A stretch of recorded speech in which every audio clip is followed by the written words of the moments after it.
কাছাড়ে এনএনসির 3 দুর্ধর্ষ ক্যাডার গ্রেপ্তার।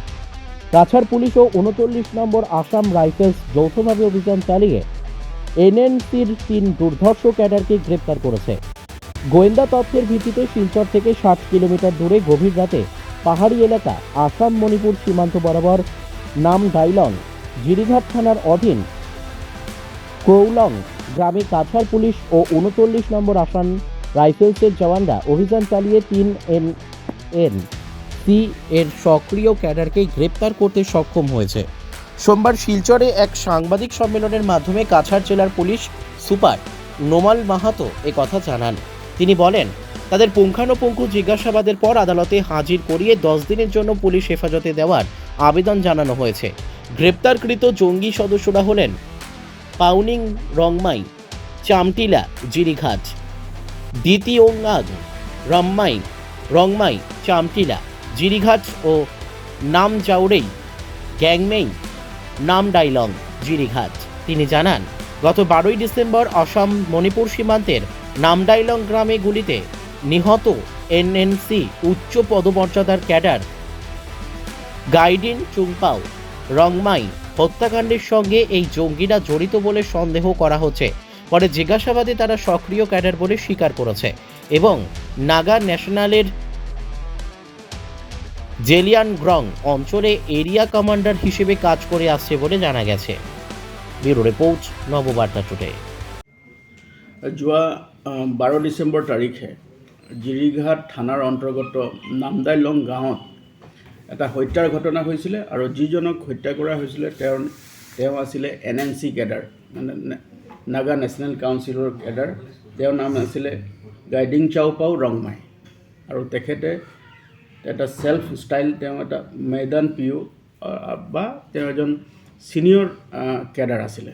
গতিকে তেওঁক হত্যা কৰা হৈছিলে আৰু হত্যা কৰাৰ পিছতে আমি সেই সমগ্ৰ অঞ্চলটোত আমাৰ অভিযান তীব্ৰতৰ কৰি তুলিছিলোঁ। আৰু সেই অভিযান কালত পৰহি নিশা এটা আমি বিশেষ ইনপুট লাভ কৰিছিলোঁ আৰু ইনপুট লাভ কৰাৰ পিছত আমি সেই অঞ্চলটোত দুখন গাঁও আছে, এটা হ'ল নামদাইলং এৰিয়া আৰু এখন গাঁও পাহাৰীয়া অঞ্চল আছে।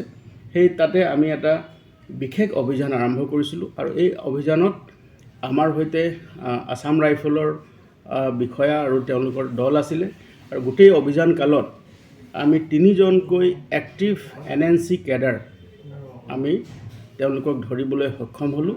আৰু এই 3জন এক্টিভ কেডাৰৰ নাম হ'ল পাউনিং ৰংমাই, চান অফ দাম্পানা ৰংমাই, চামটিলা জিৰিঘাট। দ্বিতীয়জন ব্যক্তি হ'ল দ্বিতীয়য়াং ৰংমাই, থাইলাংলুং, তেওঁৰ দেউতাকৰ নাম হ'ল থাইনালুং ৰংমাই, তেওঁ হ'ল চামটিলা জিৰিঘাট। আৰু এজন আছে, তেওঁ হ'ল নামজাউৰেই গমৰেই, তেখেতৰ হ'ল নামদাইলঙৰ জিৰিঘাটৰ। গতিকে তেওঁলোকক আমি 3জনকে এৰেষ্ট কৰিছোঁ আৰু তেওঁলোকক আমি ইণ্টাৰগেশ্যন কৰিছোঁ। আৰু তদন্তকালত দেখা গৈছে যে তেওঁলোকে নিজস্বভাৱে স্বীকাৰ কৰিছে যে তেওঁলোকে এই এনএনচি বা নাগা নেশ্যনেল কাউন্সিলৰ তেওঁলোকে এক্টিভ কেডাৰ আৰু তেওঁলোকে সেই অঞ্চলত চলি থকা বিভিন্ন দুষ্কৃতিমূলক ঘটনা বা ধন দাবীৰ ঘটনাৰ সৈতে তেওঁলোকে জড়িত হৈ আছে। আৰু আমাৰ প্ৰাইম ছাছপেক্ট হ'ল এই 3জন, আৰু এই 3জনে এই ঘটনাটোৰ সৈতে জড়িত বুলি তেওঁলোকক আমি ছাছপেক্ট কৰিছোঁ আৰু সেইকাৰণে আমি তদন্ত চলাই আছোঁ। আৰু বৰ্তমানলৈকে আমি তেওঁলোকৰ পৰা যিখিনি তথ্য লাভ কৰিছোঁ সেই তথ্যৰ ভিত্তিত আমাৰ অভিযান অব্যাহত আছে। আৰু অভিযান কালত আমি তেওঁলোকৰ পৰা কিছুসংখ্যক নথি পত্ৰ আমি লাভ কৰিছোঁ আৰু বৰ্তমানলৈকে আমাৰ অভিযান চলি আছে। এই অভিযান কালতে আমি এই যিজন ব্যক্তিক হত্যা কৰা হ'ল, এই হত্যা কৰাৰ লগত তেওঁলোক জড়িত বুলি আমি তেওঁলোকক সন্দেহ কৰিছোঁ আৰু সেই মৰ্মে আৰু তেওঁলোকক আমি জোৰ তদন্ত চলাই আছোঁ, ইণ্টাৰগেশ্যন চলি আছে। আৰু এই তদন্ত কালত দেখা গৈছে যে তেওঁলোকে বহুদিন ধৰি এনেকুৱা ধৰণৰ অসামাজিক কিছুমান কাৰ্যকলাপৰ সৈতে জড়িত হৈ